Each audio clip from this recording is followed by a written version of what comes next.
Olá, boa noite, pessoal que vai entrando.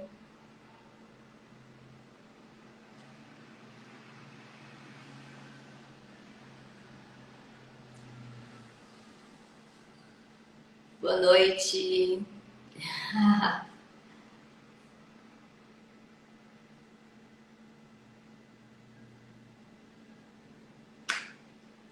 Boa noite. De onde é que vocês estão? Estou de volta em Brasília. Live passada eu estava em São Paulo.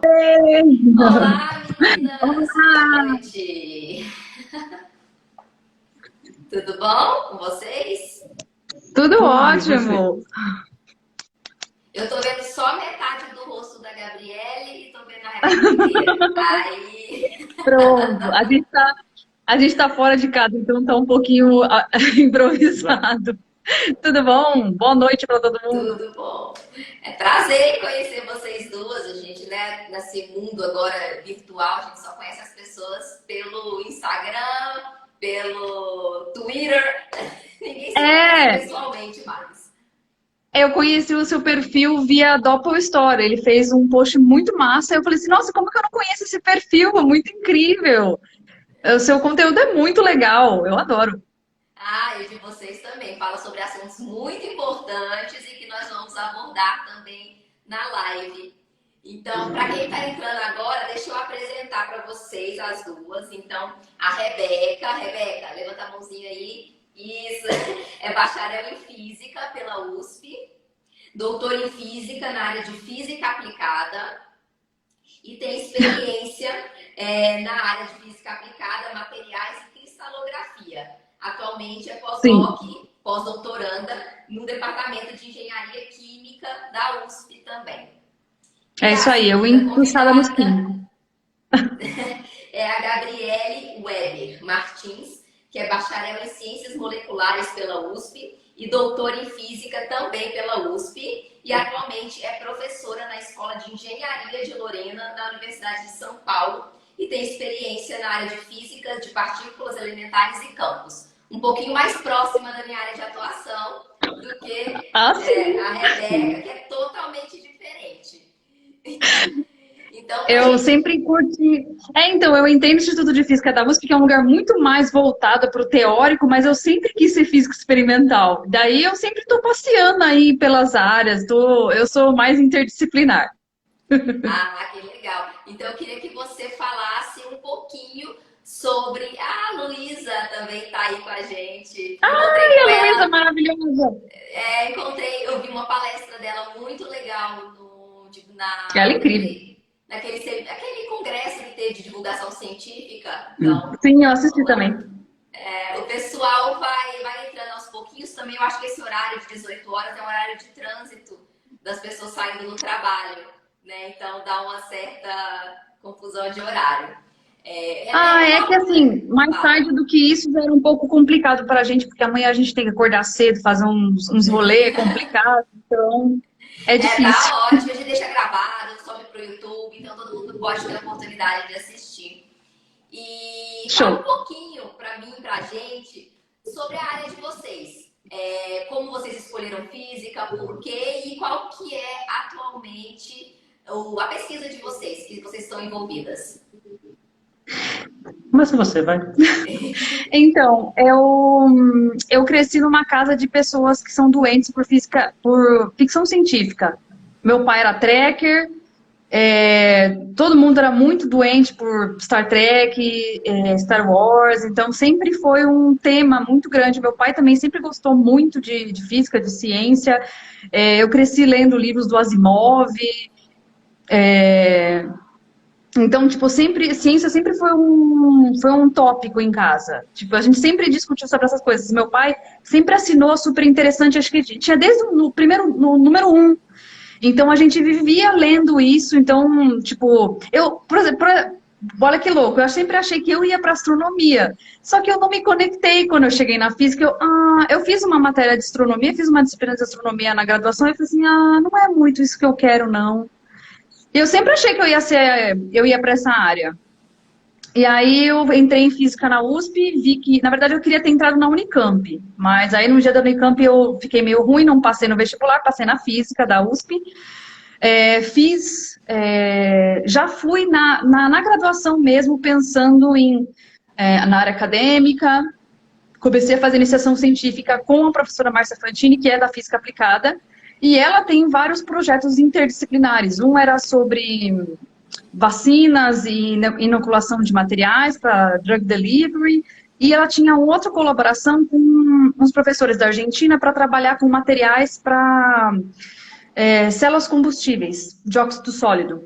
E aí o meu doutorado e o meu mestrado mas foi começar a desenvolver o material, então eu fiz tudo na minha tese, tanto de mestrado quanto de doutorado. Eu desenvolvi o material, otimizei a síntese desse material, caracterizei todo esse material e fui aplicar até o final para fazer esses materiais para células combustíveis. Para quem não sabe, células combustíveis de dióxido sólido são dispositivos alternativos de geração de energia. Então, eu sempre estou envolvida entre as interfaces de engenharia, química, física, que todo mundo fala, nossa, você faz física? Eu faço, e as minhas colaborações principais são entender as propriedades entre estrutura e estrutura e propriedades dos materiais, principalmente quando eles são nanoestruturados, que tem várias coisas legais que acontecem quando eles viram nano. Então, todos os conteúdos que eu faço no Mamutes têm a ver com cristalografia, de alguma maneira, ou materiais. Porque eu gosto muito. É uma outra área completamente diferente da minha. Assim. Eu falei, eu não sei nem o que perguntar sobre a área, que é tão distante. Eu não sei nem o que perguntar. É que as pessoas não se tocam muito, mas cristalografia está em tudo quanto é lugar.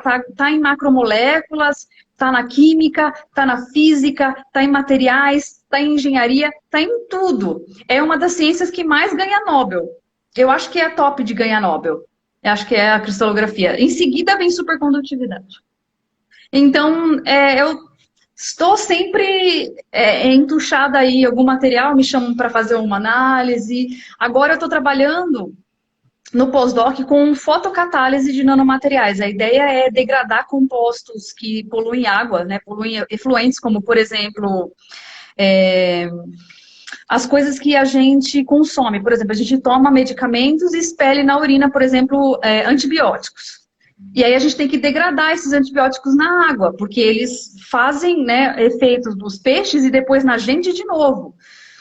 Então, eu estou desenvolvendo materiais para degradar esses poluentes em efluentes. E é um trabalho bem desafiador também. Menina, é bem divertido, mas é bem difícil. Você no canal do YouTube dando uma palestra a respeito disso. Já Vamos, tá um convite bora. ao vivo aqui. Nossa, amei! Só pesquisa, muito bom. É muito divertido. Muito bem difícil, mas é legal. E você, Gabriele? Meu interesse por ciência começou desde cedo, né? Com aqueles programas de divulgação científica da Rede Cultura. Provavelmente, muitos de vocês não vão lembrar, né? Tipo, do professor, o professor. Que era acho que era um japonês, físico, que fazia umas experiências super lentas, super cuidadosas. Tipo, era completamente Bickman, né? O oposto da loucura do Bickman. Eu gostava muito do Bickman. Bickman era legal, mas o Bickman faltava um pouco de profundidade que tinha no professor. O professor ia mais a fundo. Tipo, era um tema por episódio. E era muito mais física, né? E era muito mais física. E aí acho que foi assistindo esse programa que eu comecei a me apaixonar por física. Aí acho que foi no 8º ano, acho que agora é 9º ano, sei lá, já perdi as contas dessas reformulações de ensino fundamental, médio, que eu acho que eu esbarrei na minha pergunta fundamental, estava fazendo aquela introdução à física e química, e a professora estava explicando, mas a gente tem o átomo tem elétron, tem próton, e essas coisas ficam lá. E eu virei para ela e perguntei, por que diabos o elétron não cai no núcleo? Isso tem que estação eletrostática, e ela não sabe me responder. Mas pelo menos ela foi honesta. Caía, né? Até o século... Até o século XIX ele caía. Né? Aí pelo menos aí eu fui pro colegial, no colegial os professores também não sabiam me responder. Eu falei, vou ter que fazer física para descobrir a resposta dessa pergunta. E aí quando eu entrei na física, eu falei, física é legal, mas tem esse tal de ciências moleculares aí que parece mais interessante. Aí eu me transferi para moleculares, que é mais ou menos um curso de qualquer coisa. Tem física também. Então é um curso interdisciplinar da USP que você não tem no vestibular. Você tem que estar dentro de qualquer outro curso da USP para poder ingressar nesse curso. Nem sabia. E aí, é um curso tipo, que não é muito divulgado. Não é divulgado. Não faz parte da estratégia do curso, né? Tipo, é para atrair quem está realmente interessado e quem tem tempo, porque é um curso bem pesado. É um curso bem puxado. E foi assim, foi muito legal de abrir a cabeça, porque além de física e matemática, eu estudei bastante química, bastante biologia, bastante computação. Cheguei a fazer 2 iniciações científicas, uma em física experimental nuclear, por incrível que parível, para quem me acompanha. Não me pergunta mais nada sobre física nuclear experimental, porque eu não lembro. Foi um momento muito importante para eu me descobrir profissionalmente e falar, não, experimento não é para mim, eu tenho, tipo, aura de teórica. Então, tipo, onde eu entro, eu estrago, explodo, experimento. Ai, grupos experimentais de que isso acontece, não é, Rebeca? Olha, o Jefferson tá aí. Beijo, Jefferson. E aí depois disso, eu fiz uma iniciação científica em introdução à teoria de cordas. E eu acabei seguindo nessa área no doutorado. E, como todo bom doutorado, começa dando tudo errado, mudando de projeto. Beijo pro Jefferson. Tá pedindo, cadê meu beijo? Beijo. Começou a dar tudo errado, eu mudei um pouco de área, né? Em vez de trabalhar com cordas especificamente, eu fui trabalhar com umas técnicas que estavam surgindo na época importantes, que é a chamada integrabilidade.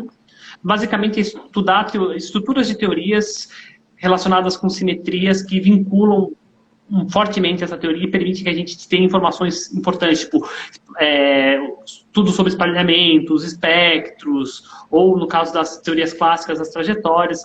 Então, foi aí que eu me encontrei, basicamente, nessa interface entre física e matemática, e eu fui seguindo até que, na Escola de Engenharia de Lorena, eu fui obrigado a sair um pouco do meu quadrado, e aí foram várias saídas de quadrado, né? A primeira foi começar a trabalhar com jogos para o ensino de química.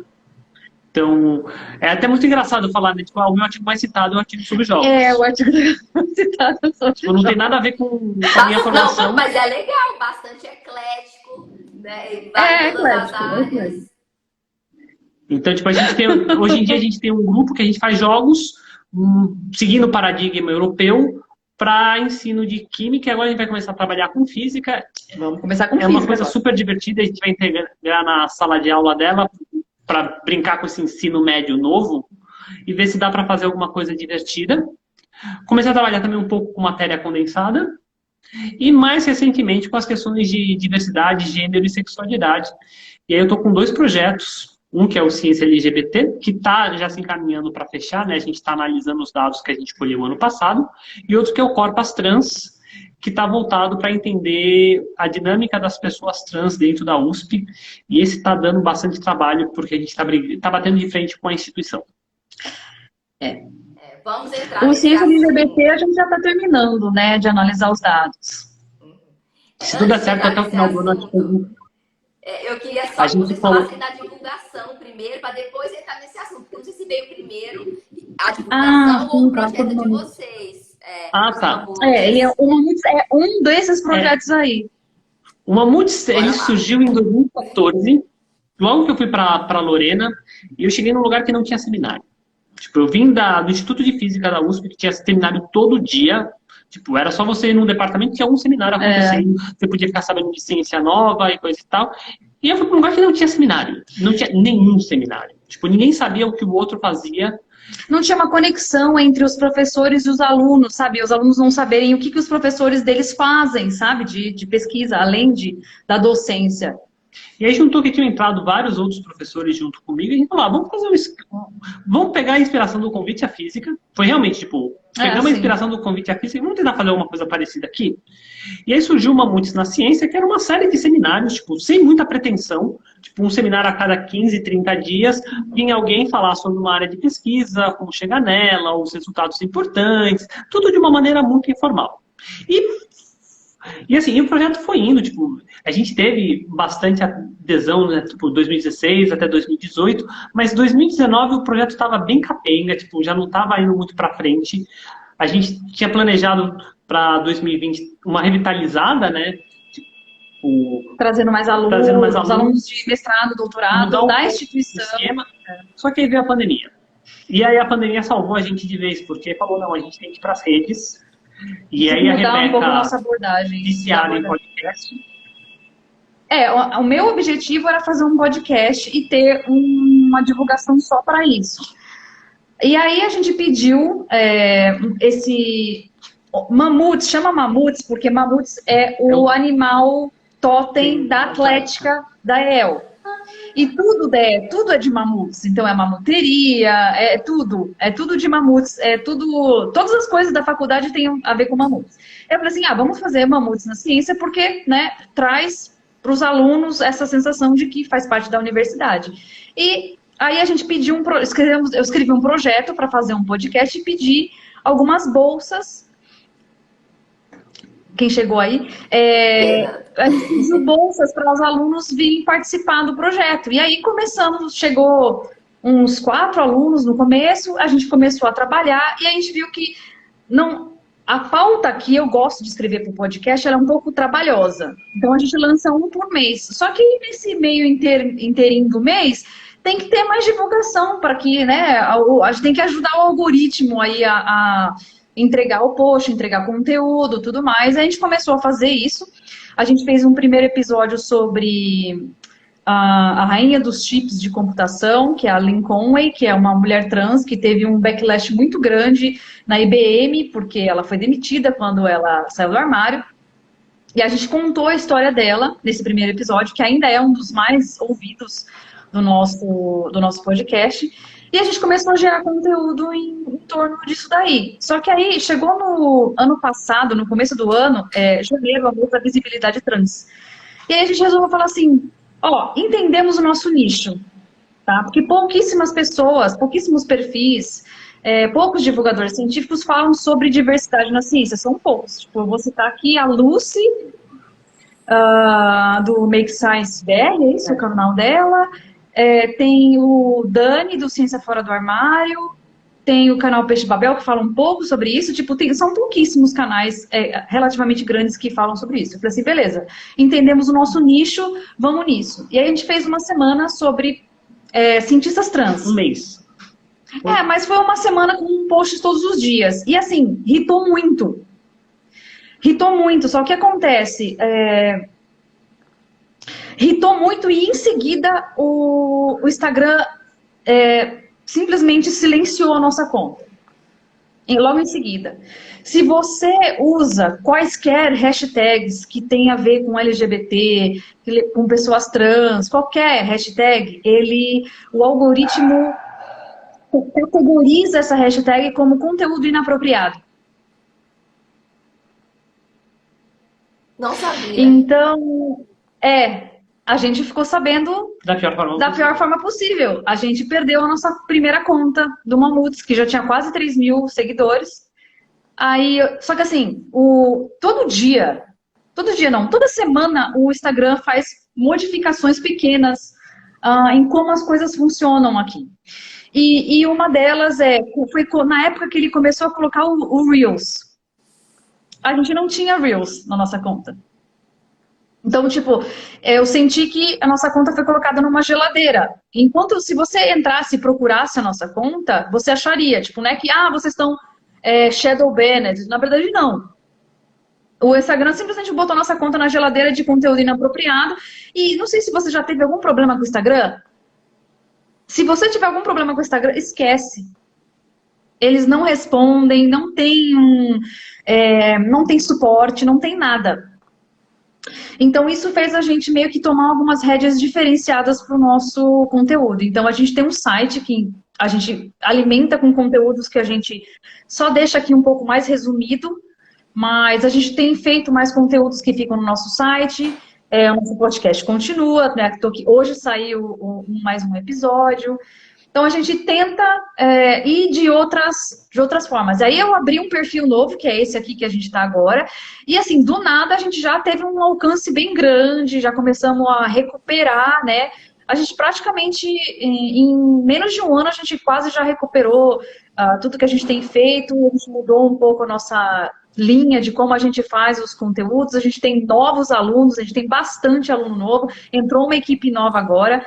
e a gente coordena como esse conteúdo, né, vai sendo disponibilizado de uma maneira de ser, não sermos escravos do Instagram, e ao mesmo tempo a gente, né, disponibilizar um conteúdo legal, divertido, que as pessoas achem, né, achem legal, seja um pouco sério, seja um pouco divertido, tenha um pouco de diversidade.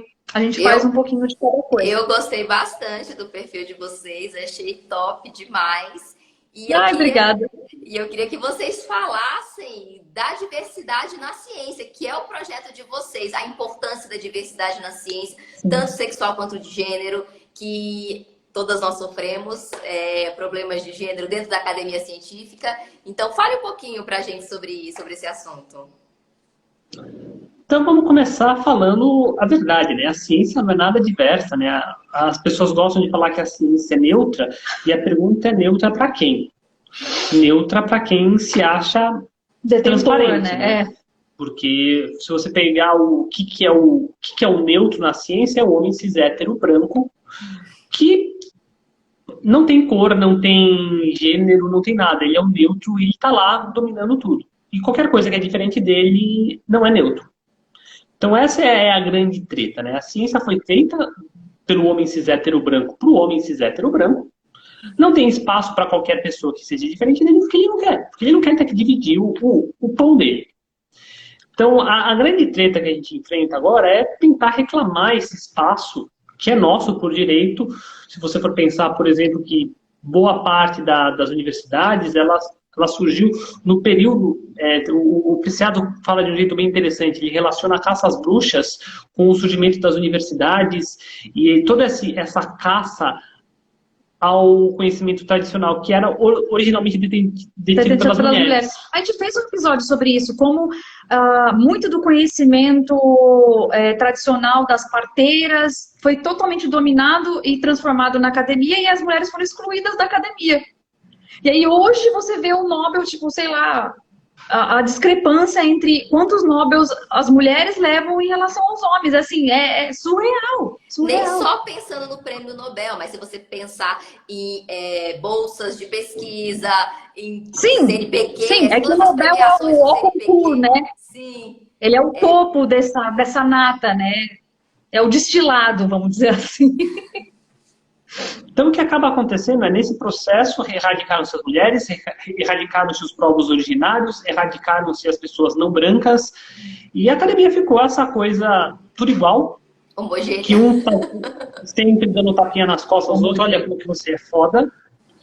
E o que a gente sabe, né, tem alguns estudos já que saíram, não tão recentemente, já faz alguns anos, falando que, tipo, se você quer ter uma ciência boa, você precisa ter uma ciência diversa. Você precisa ter uma pluralidade de opiniões, visões de mundo. Sim. Porque principalmente quando você está pensando que a ciência não é neutra, né? Você tem que ver que você olhar de uma forma diferente do mundo, isso tem a ver com a sua criação, com o seu background, vai levar para uma visão diferente daquele problema. E não interessa se é um problema, é muito mais fácil falar, não, mas se for um problema de humanidades, é muito mais fácil você ver essa influência de uma criação, blá, blá, blá. Mas mesmo se você vai pensar em física, o jeito de você atacar problemas muda. Uma das coisas que eu achei muito interessante num artigo que eu li há um tempo atrás é o tipo de problemas que cientistas físicos, no caso, de primeiro mundo, atacam, o tipo de problemas que cientistas de terceiro mundo atacam. De uma maneira geral, o que acaba acontecendo é que cientistas de terceiro mundo acabam atacando problemas muito mais difíceis, intratáveis, mas que são problemas que não têm mais tanto interesse exatamente pela dificuldade e vão se apegar nos detalhes, em fazer as coisas, as minúcias. Enquanto que cientistas do primeiro mundo acabam atacando muito mais problemas rápidos, mais mão de obra, mais tempo, mais alunos, né? E que são mais divisores de água. Isso tem a ver exatamente com o tipo de formação que você tem em relação aos recursos que você teve disponível na sua formação. Sim. Então, se você vê esse tipo de influência, o tipo de problema que o pesquisador formado numa certa região ataca por causa do tipo de formação que teve, você consegue extrapolar para coisas muito mais complicadas e ver como é que quem nós somos realmente influencia. E integrar para fora a nossa cor, o nosso gênero, a nossa sexualidade, só faz sentido se a gente considerar o homem cis hétero branco, que a cor dele não tem peso, a sexualidade dele não tem peso, o gênero dele não tem peso. Ninguém vai discutir, zero. Né? Ninguém vai peitar o homem cis hétero branco se ele fez tomou alguma atitude fora do normal, né? Mas enquanto isso a gente tem o efeito funil, né? Hoje no Brasil, mais que de 54% dos graduados universitários são mulheres. Eu acho que atualmente na pós-graduação a gente tem uma maioria de mulheres também, e isso se vai estratificando, a maioria, quando a gente vai chegando aos cargos mais altos, vai diminuindo a quantidade de mulheres, né? E é isso por vários aspectos diferentes. E é importante citar nesse caso a questão da parentalidade, né, que sempre fica muito mais a cargo da mulher do que do homem. Então... quem nunca ouviu um colega falando, eu tenho filhos, mas assim, ele nunca faltou nenhum dia, ele não, assim, não existe a mulher e os filhos desse cara. E aí, quando a nossa colega de departamento, ela que teve um filho, ela deixa de fazer as coisas, enquanto o marido dela segue a vida dele normal. Às vezes, os homens, eles têm aumento de produtividade quando as mulheres têm filho. Tipo... Como isso acontece? Você pode olhar na questão da pandemia, né? Você vê a produtividade das mulheres despencando, porque elas são cuidadoras, enquanto a dos homens, não tem mais nem que dar aula, então... Tá tranquilo, Muita gente teve aumento de produtividade assim, delegando tudo para o outro. E isso é uma questão cultural bem pesada. Eu não diria que isso é no mundo todo, mas pelo menos aqui na América Latina é muito discrepante, assim. Eu gosto de falar isso porque porque eu trabalho na China, né? E eu sinto essa discrepância de tratamento de gênero muito mais agora no Brasil, que eu estou na pandemia, me relacionando com os pares brasileiros, do que com os pares chineses, que têm já uma cultura patriarcal maior, né? Presume-se, né, que tem. Então, é bem interessante isso. Porque assim, uma coisa muito louca, que uma vez a gente estava viajando, a gente estava em Berlim, dando um passeio na rua, e assim, é muito raro, mas no Brasil você não vê homens sozinhos com bebês de colo na rua. Em Berlim eu via um monte de cara passeando com o cara sozinho com a criança. Meu Deus! Eu nunca vi isso. Então, tipo, isso atropela totalmente quando, né, a mulher é cientista. E já ouvi, de outras mulheres pesquisadoras, de que, se ficar grávida aqui, vai embora do laboratório, tá? Eu não quero mulher grávida aqui. Ou uma colega minha foi humilhada por outra professora na pós-graduação, falando, essa daqui, ela ficou grávida, ela tem um filho. Como se fosse, assim... Um crime. Um crime. Ou uma outra colega nossa que... nossa, você ficou grávida. Puxa, ela tava, acho que no mestrado. Tipo, como se fosse péssimo isso. Nossa, né? Coitada, tadinha, ela ficou grávida. Tipo, quem é você para dizer se a pessoa, né, quer ter um filho ou não? Tipo, e na academia... esse tipo de comentário já vem de uma questão de sociedade bem grande, mas na academia parece que, assim, é proibido. Você não existe fora da academia, você não é uma pessoa, você é um robô que está no laboratório, escreve artigo, e é isso aí, e você dá aula. É isso que você faz, sabe? E a gente acaba batendo nisso também.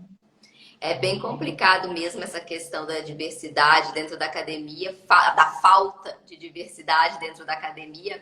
E eu queria que a Gabriele falasse um pouco também do projeto, que ela tinha começado a falar da USP, que você está tentando... Fala aí do Corpas Trans. Isso. O Corpas Trans foi um projeto que surgiu de novo do acaso, né? Minha vida acontece muitas coisas ao acaso e eu não sei dizer não, então eu acabo dizendo sim. E...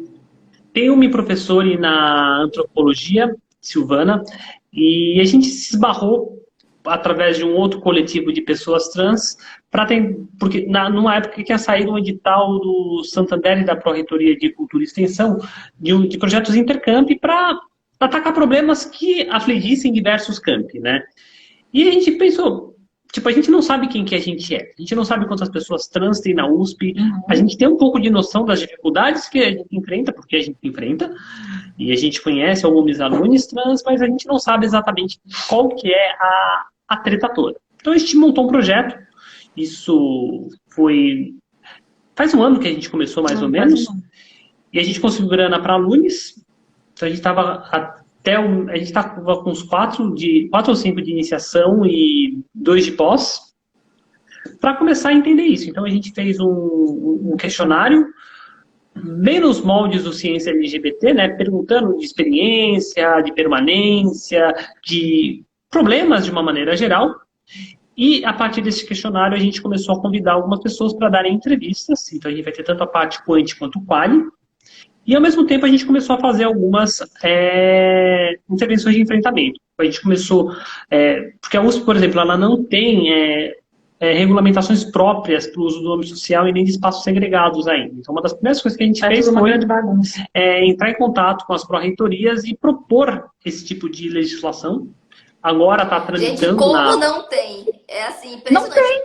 Não tem. Não dá nem para entender, porque nas universidades americanas isso é um normal, né? Então, o uso do nome social é uma coisa que aqui ainda as pessoas não entenderam. Então, tipo assim, você, por exemplo, eu tenho alunos na escola, eu dou aula na escola, no Colégio Técnico de Lorena, que fica dentro da Escola de Engenharia de Lorena. E eu tenho vários alunos trans.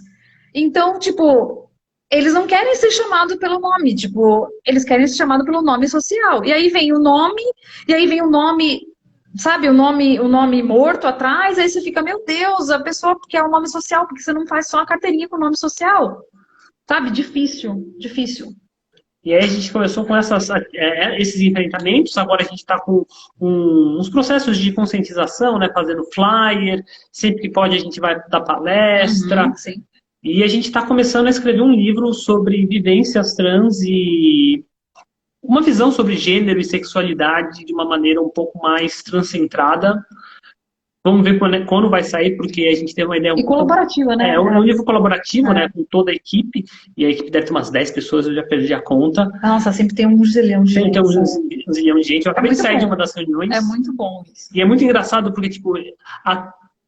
Tirando nesses últimos meses que agora a gente tem uma aluna de ser a nossa cota cis, que não é de humanas, eu era até então a única pessoa que não era de humanidades. Então era muito estranho, tipo, muito estranho, mas no sentido bom, tipo, admirável mundo novo, tipo, aprender um monte de coisa. Eu tô aqui, né, perdido na O que eu tô fazendo aqui, né? Tô apenas 3 anos. E quais são as dificuldades que você tem catalogado? Fora o nome social, eu penso que são diversas dificuldades dentro do mundo acadêmico, tanto em questão de assédio moral também, eu sei que é bem puxado. Quais são as outras dificuldades que vocês veem que as pessoas trans têm enfrentado dentro das universidades? Assim, as duas... no geral. Tipo, pessoas trans, de uma maneira mais específica, as duas maiores dificuldades são o acesso e o respeito ao nome social.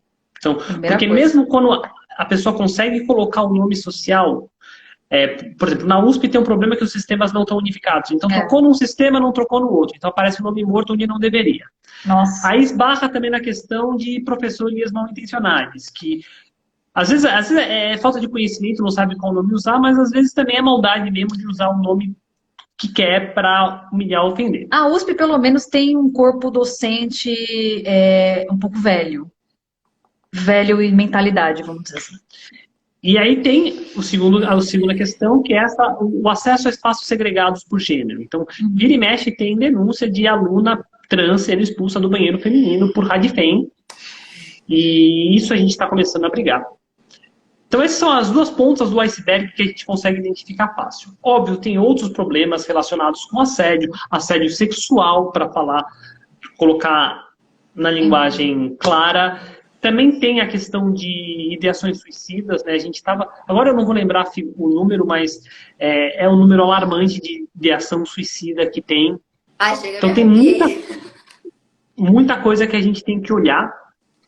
Se a gente for olhar para a questão LGBTQIA+, de uma maneira mais geral, a situação é um pouco melhor, né? Menos pior, para usar o bom português. A gente vê, principalmente na ciência LGBT, que a gente está olhando para o Brasil inteiro, a gente consegue ver um recorte, tipo, cis e trans, e a gente vê que as pessoas trans sofrem mais, mas a gente vê também as pessoas cis sofrendo. E uma coisa que a gente vê vai ficando cada vez pior quanto mais você sobe na carreira, a questão da LGBTQI-fobia. E as pessoas reclamam muito de ambientes hostis que não estão nem aí para a diversidade. Então, não é uma questão. Nunca falei sobre ser bissexual durante a minha pós-graduação e ninguém está interessado. Tipo, ninguém quer saber disso daí, não. Não interessa. Em muitos laboratórios, você ser LGBT, você é alvo de chacota e de isolamento, né? Que é o que...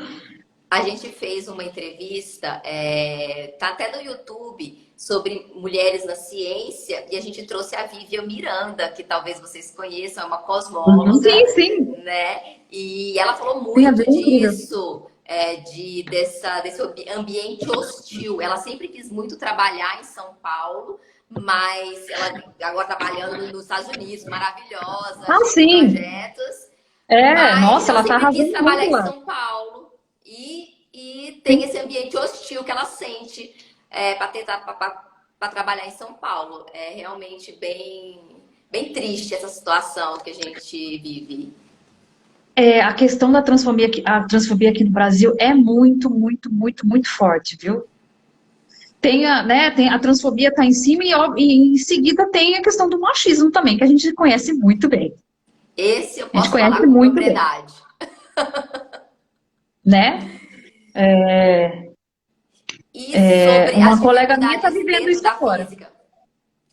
A gente vive isso o tempo todo quando... É que tem um caso agora de trabalho de uma colega minha, ela fala uma coisa no laboratório, o menino fala, só ele é ouvido. Nossa, que bom que você falou isso. Eu acabei de falar isso, sabe? Tipo, e é real, não é anedota que a gente está contando. Infelizmente, é isso que acontece o tempo todo, né? A gente tá o tempo inteiro tendo que trabalhar 4 vezes mais para ser reconhecida, né? Essa é que é a dificuldade. E assim, eu tenho uma amiga minha que ela fala assim, eu não gosto de ser chamada para falar sobre mulheres da ciência, né? Me chama para falar do meu trabalho, me chama para falar de qualquer outra coisa. Todo mundo sabe o que é ser mulher na ciência, né? Se você é mulher na ciência, você já sabe, né? Todo mundo já tem que ficar chovendo no molhado, né? E a parte mais triste, tipo... Mas eu acho que muita gente não sabe. Eu acho que é educacional para as pessoas de fora da academia. E a gente tem essa obrigação de falar sobre isso. E também tem muitos dos nossos pares que não entendem como um problema. Não, mas muitos também nem querem entender, porque eles não sofrem esse problema. Então, para eles... Mas assim, pensando mais especificamente na física, né? A Sociedade Brasileira de Física, ela tem feito um esforço para tentar começar a combater essa questão da segregação de gênero, da segregação de sexualidades, do machismo na física, que começou acho que em 2018, esse trabalho. O problema, assim, esse ano eu participei do encontro de outono para falar sobre essa questão da diversidade, e o que mais me pegou lá, tipo, super bem recebida, foi super legal falar, tava cheio, mas quem que tava me ouvindo? Pessoas, só mulheres. Mulheres e pessoas LGBT.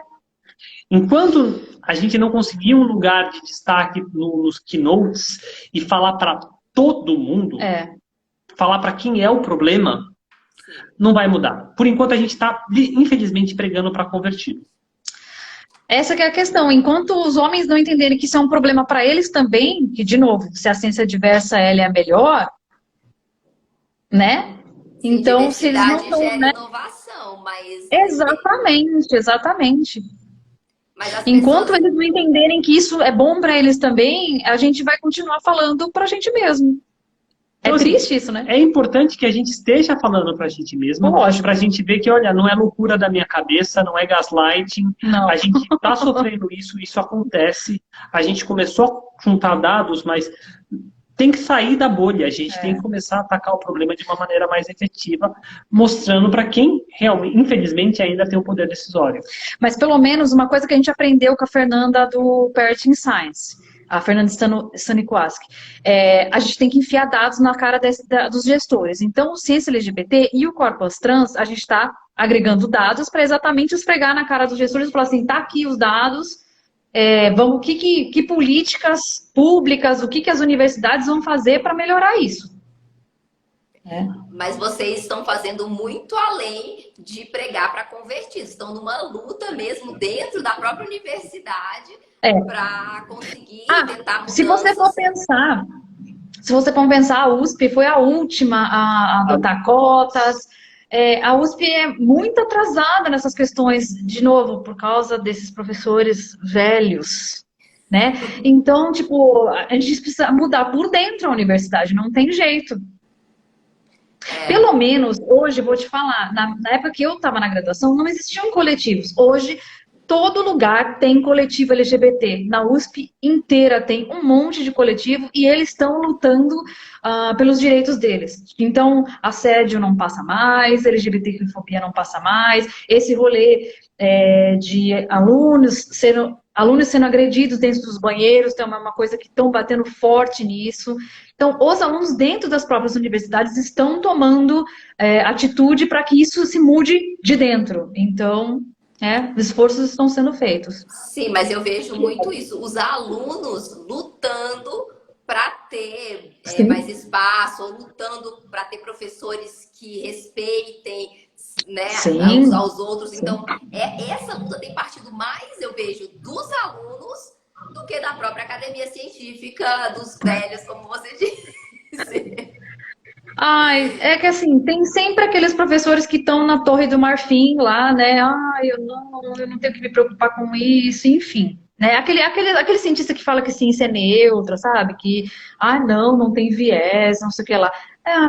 Todo lugar tem esses caras, né? Infelizmente, todo lugar tem. Uhum. E pela experiência, eu queria que falasse um pouquinho da experiência pessoal de vocês dentro da física especificamente. A trajetória de vocês como mulher trans, como foi essa trajetória, as dificuldades, as superações, como foi para poder... Olha, eu fui orientada por mulher, em laboratórios feitos por mulheres, com a maioria de professoras mulheres, então eu não tive muitas questões complicadas na pós-graduação, para ser bem honesta. Eu sempre trabalhei com os projetos que eu quis, né, essas coisas de física aplicada, experimental, tive várias oportunidades muito boas. A pós-graduação não foi uma questão tão complicada no sentido de questão de assédio, de orientador. Tem várias mulheres que passam por, né, orientador que assedia, colegas assediando. Enfim, a gente acaba descobrindo que você tem um projeto X, um outro menino tem um projeto parecido com você, quem ganhou a FAPESP foi o menino, não eu. A gente sabe que isso acontece? Normal. A questão é, de novo, esse efeito funil vai acontecendo. Durante a minha pós-graduação, não tive problema de bolsa, de auxílio. Isso foi uma coisa sempre que eu lutei muito para ter e sempre consegui. O problema é que vai sendo depois. Quando você termina o doutorado, aí já é mais um funil grande que você está passando e que os seus colegas vão ganhar bolsa e você não. Os seus colegas homens vão conseguir logo entrar em concursos e você não. Então, a minha dificuldade agora está sendo, não sei, será que eu continuo na academia? Eu estou terminando o meu segundo pós-doutorado, sem bolsa. Eu estou dando aula na escola, beleza, descobri que eu gosto muito de dar aula na escola. Até fiz uma nova graduação especializada em licenciatura para quem já é graduado. Fiz essa graduação. Beleza. Só que eu vou chegar lá, vou ser também preterida pelos outros professores homens, né? Que todo mundo acha que só quem dá física é homem. Né? Então é complicado. Eu já estou sentindo a peneira funilando para mim depois de terminar o doutorado. Essa tá a dificuldade. Eu acho que está muito mais agora do que depois, sabe? Do que antes. Muito mais agora do que durante a pós-graduação. E você também, essa questão de ter professoras mulheres é uma raridade, né? Você sabe. Na cosmologia, Sim. principalmente, pouquíssimas mulheres dentro da cosmologia. Então, dentro do meu... Não, então, física... a cristalografia, o laboratório que eu trabalhei foi fundado por 2 professoras e a maioria são professoras nessa área, então, tipo, nunca me senti, sabe, insegura, de verdade. Então, isso foi uma questão muito importante para mim. Tá nesse laboratório foi extremamente importante. Aí fui trabalhar com outro grupo, com outro supervisor, e aí os meninos são preteridos, as meninas. Aí eu já não quero mais. Aí agora eu tô com uma supervisora, que não tem isso. Não tem isso. Quem trabalha mais, tá levando. Fulano trabalha mais, vamos embora. Fulano, vamos trabalhar. É quem trabalha, tá... Então, ela tenta fazer uma coisa de meritocracia, né? Bem ali naquele nicho que é o laboratório, para ver se, tipo, quem trabalha se destaca, sabe? Sim, é bem complicado. No meu departamento na China, é o grupo de cosmologia e gravitação. Somos 2 professoras mulheres, 2, tá? Só 2. Mar de homens, isso. E nos experimentos que eu trabalho, de professora, só tem eu e tem outro que tem 2. 2 colaborações, experimentos de colaborações e tal. Então, é realmente bem falta de representatividade total, que também é um problema para as meninas que querem ingressar na ciência, na física. A área de teoria ainda é muito difícil, né? Nossa, deve ser uma barra para vocês. Fale aí, eu não sei, essa experiência. Eu não posso... Assim, a minha experiência ela é meio reduzida porque eu gosto de falar que eu roubei, né? Eu usei o cheat de fingir ser um menino cis hétero branco por muito tempo. E, assim, eu não vou falar que foi fácil, não foi. Porque a academia não é fácil, é ultra mega competitivo, mas enquanto eu aguentei, eu usei e abusei dos privilégios que a sociedade me concedeu. E assim que... E bateu no momento que não dava mais, e aí falar, não interessa, eu vou brigar pra ser eu mesma. E aí que ficou complicada a coisa. Porque, assim, eu tinha algumas colaborações, assim, algumas colaborações se mantiveram, mas muitas também simplesmente E assim, não foi falado na cara, não, a gente não quer mais colaborar com você. Simplesmente pararam de chamar, tipo, tiraram o meu nome da lista de e-mails. Quiet quitting, né? É o nome que o pessoal fala. Quiet quitting, afastando aos outros. Então, as pessoas acham que LGBTQ-fobia, alguém vai chegar e vai chutar a tua porta e vai falar um monte de coisa pra você. Não, é não te colaborar, não te chamar mais nada, não te chamar mais, você ser excluído das colaborações. A gente sempre fazia um evento, era o segundo, ano passado foi o segundo, ano retrasado foi o segundo ano que a gente fez. A gente sempre trabalhou muito bem na organização. Esse ano a gente não foi chamado nem pra mandar resumo. É isso, né? É isso. Então, essa é a parte complicada. Tipo, é o ostracismo, a exclusão. Não é nada direto. Porque, assim, se é alguma coisa direta, você consegue falar, olha, me agrediram aqui, é crime. Mas não, é aquela coisa direta que você vai sendo deixada de lado. O Fernando te perguntou coisas aqui, Gabi, sobre metal. Metal. Eu vi que ela toca guitarra. Assim, é o meu projeto pessoal, né? Eu tô escrevendo alguns discos. Alguns, né? São 2 que estão sendo escritos ao mesmo tempo. Um que é autobiográfico e está travado por motivos... A minha biografia ainda não acabou, né?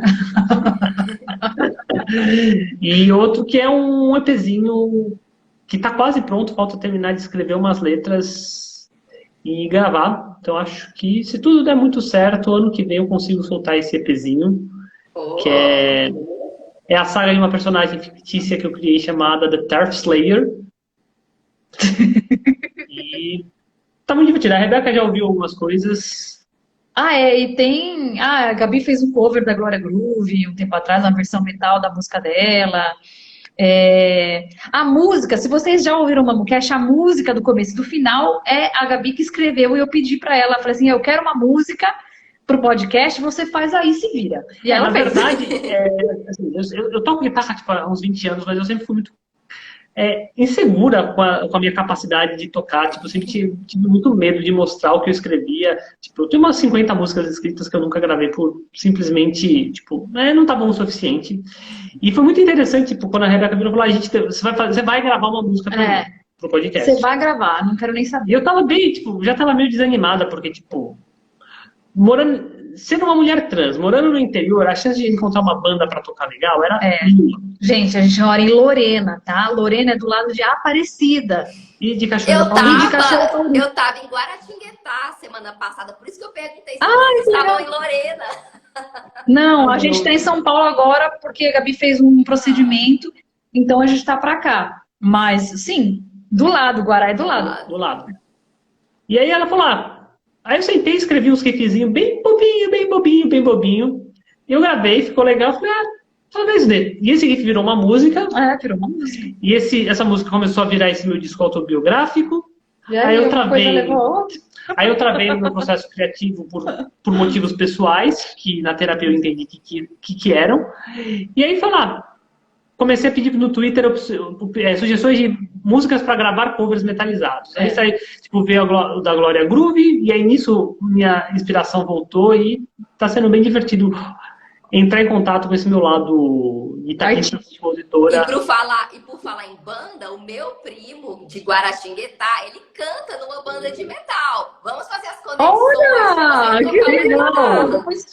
Fala pra eles pra gente assistir eles, se eles fizerem show. Não, e Gabi lá tocar guitarra pra eles.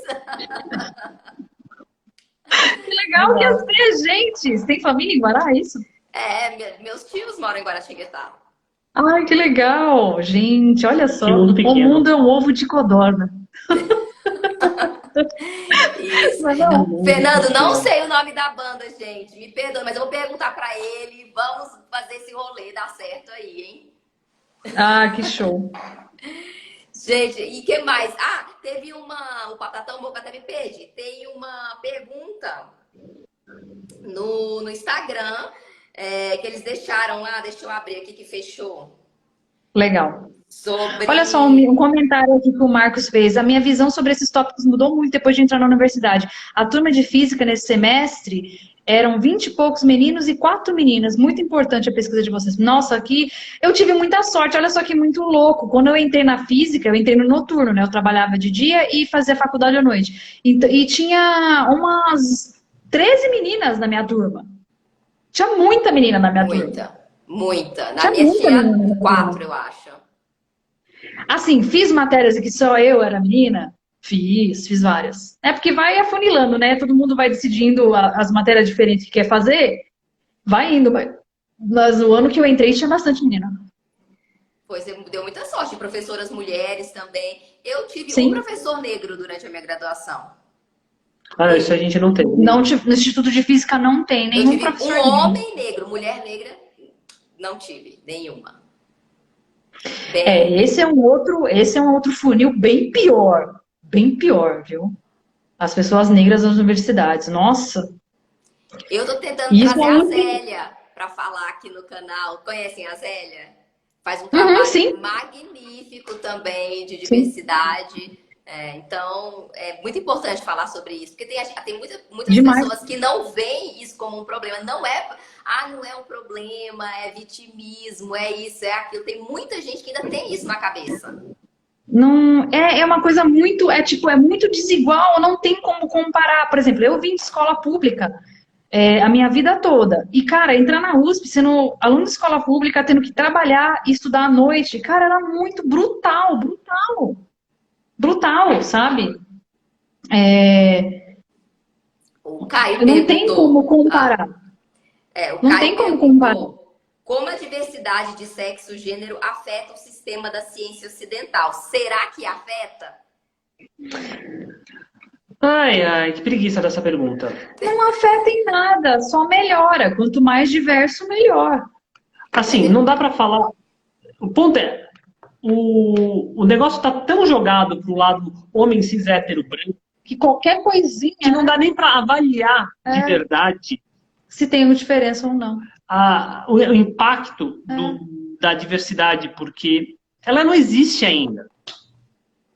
Se você for pensar ainda mais em física, matemática, se a gente tivesse metade, se a gente tivesse metade dos grandes projetos de pesquisa sendo liderados por mulheres, aí a gente podia começar a falar sobre o impacto. Mas não chega nem a 20%. Sabe? Não tem como. Não tem como. O Japão ainda é um dos menores, um dos países que tem menos diversidade de gênero na academia, na física. O Japão tem um machismo estrutural muito pesado, muito pesado. Assim, eu sempre fui otaku desde criança, né? Meu sonho era ir pro Japão, era aprender japonês quando era criança. Nossa, eu desenho até hoje, mangá, anime, adoro. Mas assim, depois que você vai ler um pouco sobre a questão social e cultural, é muito pesado, muito pesado. Então, assim, pelo menos aqui, né, no Brasil, ainda a gente dá uns gritos, né, as pessoas ouvem. A gente ainda, né? Mas quando a sociedade é tão fechada que, né, nem assim a gente consegue. É verdade, então, meninas, parabéns pelos projetos. Foi uma mulher que fez o programa que levou o homem à lua. Aquele filme é maravilhoso. Demais. E assim, e quanto de ciência de mulheres que não foi acreditado, né? As mulheres se tornaram invisíveis na ciência por muito tempo. Várias mulheres que tiveram descobertas outstanding não foram reconhecidas. É só ir ler a história da Lizzie Meitner, sabe? É só ler a história da Lizzie Meitner. É tipo... Sim. A Rosalind Franklin, né? Que teve inclusive cristalografia. E ela que fez as medidas da difração dos cristais de DNA, pegaram o resultado dela sem acreditá-la. Sim, a descoberta dos pulsares. Tem vários exemplos, né? Nossa, E aí a pessoa, mas vai afetar a ciência? Amigo, como faz? Como faz, sabe? Então, a Curie, cara, a Curie, ela morreu sem ter o laboratório que ela queria. E ela é uma exceção também, né? Ela é uma grande exceção. Então, todo mundo tem mulheres na ciência. Marie Curie é a primeira pessoa que vem na cabeça. Eu amo ela demais, a história dela é maravilhosa, mas me cansa só falar dela. Tem tantas outras. Tipo, a Xinxunwu, da paridade. O cara ganhou o Nobel e não deram pra ela, sendo que ela fez tudo. Ela pensou no equipamento, ela pensou no experimento, ela foi lá e fez, e o cara levou o Nobel. Os dois chineses. Tipo, inacreditável, sabe? E aí a gente tem que lidar com... vai ter grandes modificações. Nossa, né? Se não roubasse o nosso trabalho, já seria bom, né? Inclusive, esse último prêmio Nobel das mulheres dos buracos negros em 2020, da Andrea Ghez, eu vi uma palestra, as mulheres elas lutaram por esse Nobel. Foi uma academia. Se o Reinhard Genzel ganhar, a Andrea tem que ganhar também. Foi um movimento político feminino. Que bom saber que teve esse movimento. Prêmio. Não foi assim, se tivesse deixado a revelia, talvez não tivesse tido esse resultado. Então, teve um movimento político por trás, sim, para esse prêmio. Então, realmente, temos que unir forças. E é uma luta, né? Uma luta política. Diária política, científica, né? Individual e conjunta. Isso. Conjunta. E, inclusive, tem a rede de mulheres cientistas que tem esse subgrupo na área de STEM, que depois até vou chamar vocês aí para umas reuniões, se vocês se interessarem. Vamos. Diversidade, queremos diversidade. Então, vai ser bem legal. Vou chamar vocês um dia numa reunião para a gente debater sobre esses problemas. Elas trabalham muito com problema de gênero também, as moças. Legal. Assim, aqui no Instagram é um pouco mais limitado, mas se um dia que você quiser fazer, da gente mostrar os dados, a gente pode fazer no YouTube, mais fácil, para mostrar os gráficos e tal, mais detalhes. Acho que fica mais legal. Acho que fica mais legal. Já estão convidadas para falar dos trabalhos individuais e também do projeto em conjunto, que é o projeto Demorou. da universidade. Nossa, estão totalmente convidadas. Meninas, eu adorei conversar com vocês. Ai, que legal. O projeto de vocês foi muito enriquecedora essa live, essa conversa. Eu espero que pelo menos a gente possa plantar uma sementinha na cabeça das pessoas. Eu sei que a mudança é gradual, ela é lenta, mas a gente faz a nossa parte e vamos. A gente faz a nossa parte. Quando o Instagram estragou a nossa conta, eu falei assim, eu não vou desistir, não. Quantas mais contas eu tiver que abrir, eu vou abrir. A gente tem que estar aqui para mudar o algoritmo também. A gente também tem que fazer a nossa parte. Então, estamos fazendo. Isso, e divulguem o canal de vocês, então, o canal do Mamutes. Tem também o podcast. Vai lá, hora do jabá. Gente, nós estamos Mamutes na Ciência em todas as redes. E estamos em todas as redes de podcast. Só digitar lá Mamucast. Vocês veem os nossos episódios. Os nossos episódios, eles são sobre divulgação científica em várias áreas. Eles não são datados. Você pode ouvir em qualquer ordem que você quiser. Eles não têm uma história. Então, eu quero ouvir falar sobre nutrição. Temos um episódio sobre nutrição com 2 nutricionistas que fazem pós-graduação na área. Então, a gente chama várias pessoas para falar. A gente já chamou a Stephanie para falar de galáxia. Depois a gente podia fazer um com você sobre a sua área.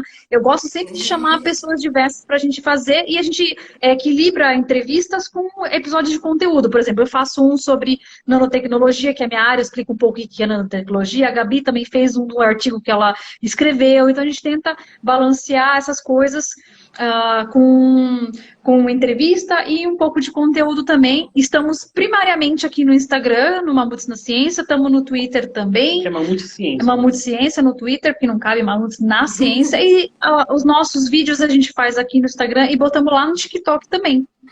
Que é Mamutes na Ciência lá no TikTok também. Não tive coragem. Então, onde a gente consegue estar, a gente vai. Gabriela, eu posso chamar de Gabi? Pode. Posso ter essa intimidade? É muito íntimo, né? Fica mais fácil. Mas é Gabi mesmo. E eu vi também que a Gabi tem um podcast na página dela. Eu entrei lá, tem um podcast também, que não é sobre ciência, eu acho, mas que também não é sobre a vivência. É sobre a vivência. Infelizmente. Já jabá também. Eu não vou fazer grande jabá, porque o podcast está no hiato há pelo menos um ano. Por falta de tempo. Eu fico cutucando ela. Quando é que você vai gravar o próximo? Quando é que você vai gravar? Mas assim, esse é um podcast que surgiu de eu revisitando textos que eu escrevo. Então, eu sou muito mais de escrever do que de falar. Verdade. Então, quem quiser, eu tenho uma página no Medium, é GBRLWBR, o meu user lá, que eu escrevo textos sobre vivência trans. A sua vivência trans. A minha vivência trans, né? E, eventualmente, eu peguei esses textos e revisitei no podcast, só que aí acabou o pique, acabou o fôlego e tá no hiato. Querendo ou não, era bem taxativo emocionalmente.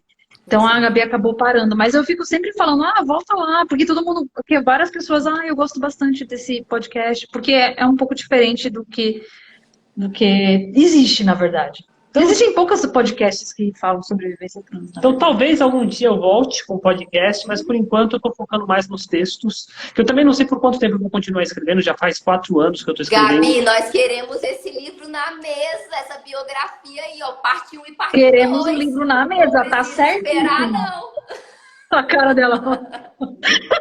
Assim, no momento que eu acabar de escrever essa coluna, eventualmente vira o livro. Por enquanto as coisas estão rolando, acho que não faz muito sentido compilar tudo.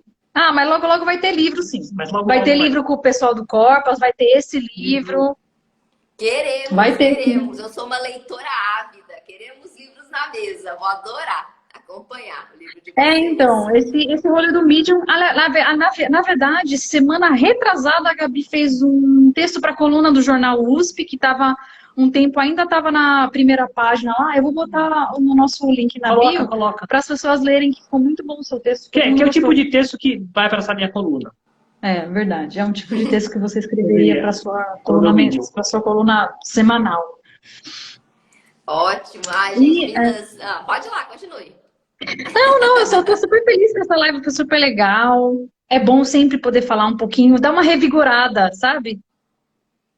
Eu agradeço demais vocês. E aqui também, que toparam assim de última hora, não estão nem em casa, Não. então... A gente quase não faz live aqui, a gente precisava fazer mais. Mas também, fazendo tanta coisa e a gente tá fora de casa, é meio difícil, né?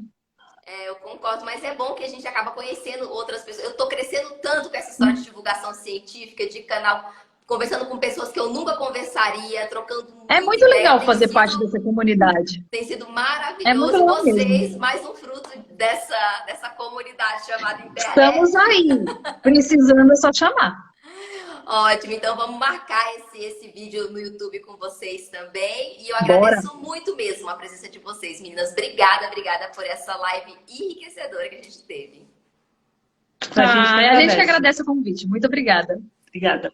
Gente, beijos, boa noite. Beijos. E a live vai ficar boa gravada noite. para quem não conseguiu estar presente na hora, porque isso tem que ser eternizado. Tá bom? E vou subir no YouTube também. Ai, que legal. Beijo. Beijo, tchau.